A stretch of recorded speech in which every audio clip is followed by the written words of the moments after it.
ज्ञान नहीं है क्या? ढंग से काम कर। सरप्राइज। मेरा बेटा अरे कहाँ चले गए सबके सब? पापा, शिवानी, अरे देखो मैं आ गया। पापा, अरे घर में नौकर रख लिया है क्या इन लोगों ने?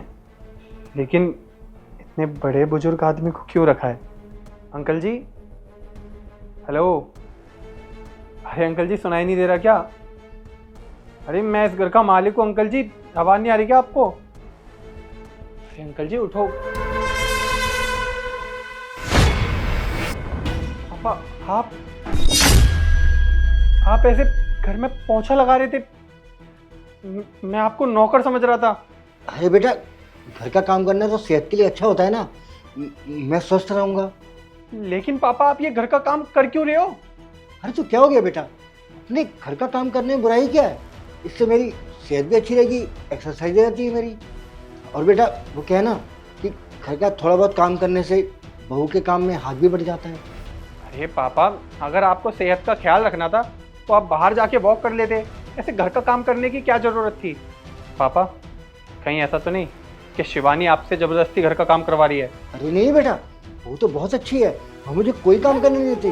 वो घर का सारा काम खुद ही निपटाती है और कहती है कि पापा जी आप बस बैठ के आराम करो, सारा काम मैं खुद कर लूँगी। ठीक है पापा, अभी सब पता चल जाएगा कि सच्चाई क्या है। शिवानी, शिवानी, तुम दरवाजे के पीछे छुपी हुई थी? अरे बॉबी, वो ना मैं तुम्हें सरप्राइज देना चाहती थी। तुम आ गए इसलिए मैं ना पीछे छुप गई थी, और तुम्हारे आने से पहले ना पोछा भी ना मैं ही लगा रही थी। वो तो तुम एकदम आ गए तो पापा जी पोछा लगाने लगे, उससे पहले तक तो मैं ही काम कर रही थी। और बॉबी, तुम पूछ लो ना पापा जी से, मैं थोड़ी ना पापा जी से घर के काम कराऊंगी। ठीक है, फिर अगर तुम पोछा लगा ही रही थी तो कंटिन्यू करो अपना काम। और ये पोछा पापा के हाथ में क्या कर रहा है? लो इनसे। पापा, शिवानी के हाथ में पोछा दे दो, वो पोछा लगाएगी।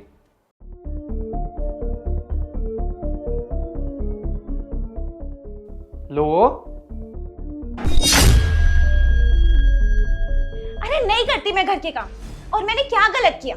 मैं बस दिन भर तुम्हारे बुढ़े बाप की सेवा करती रहूं? तुम तो चले जाते हो बॉर्डर पर देश की सेवा करने। अरे मैं बस दिन भर तुम्हारे पापा का ख्याल रखती रहती हूँ, उनके खाने का, उनकी दवाइयों का, उनकी देख रेख करती रहती हूँ। अरे मेरी कोई लाइफ नहीं है क्या?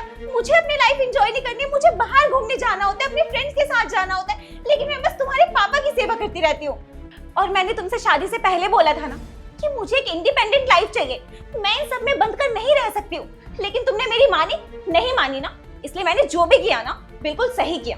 मुझे अपनी गलती का कोई भी पछतावा नहीं है। और वैसे भी ये सारे घर के कामकाज करना ना सिर्फ मेरा काम नहीं है, घर में जितने भी लोग रहते हैं ना सबका हक होता है कि बराबर का काम करें। और मैंने जो किया ना एकदम सही किया। ये देखिए पापा, एक फौजी की पत्नी, आज के जमाने की बहू, ये सोच रखती है अपने ससुर के लिए। आप ही देखो पापा, एक ऐसी लड़की से मेरी शादी करवाई है जो आपकी इज्जत तक नहीं करती, आपसे घर का काम करवाती है। अरे मैं वहाँ बॉर्डर पे देश की सेवा करता हूँ और यहाँ घर आके क्या देखता हूँ कि मेरी ही पत्नी मेरे ही पिताजी से घर का काम करवा रही है। अगर ये सारी बातें बाहर समाज को पता चलेंगी तो क्या सोचेगा समाज हमारे बारे में? पापा, बाहर से लोग आपके संस्कारों पे उंगली उठाएंगे, थू करेंगे मेरे ऊपर।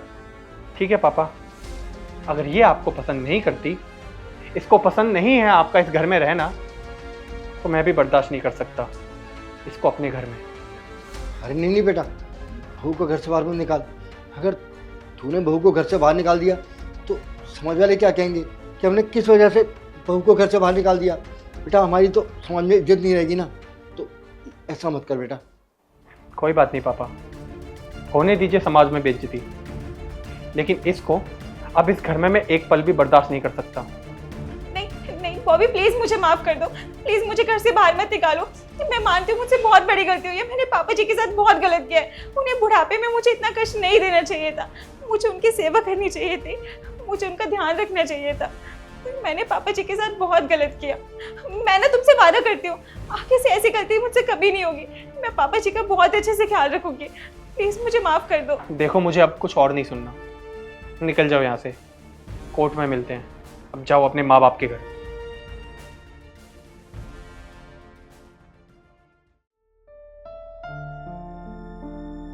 पापा मुझे माफ़ कर देना। मैं बॉर्डर पर रह के देश की रक्षा तो कर पाया, पर अपने घर में ही अपने पिता की रक्षा नहीं कर पाया। मैं वादा करता हूँ आज के बाद आपको कोई तकलीफ नहीं होगी।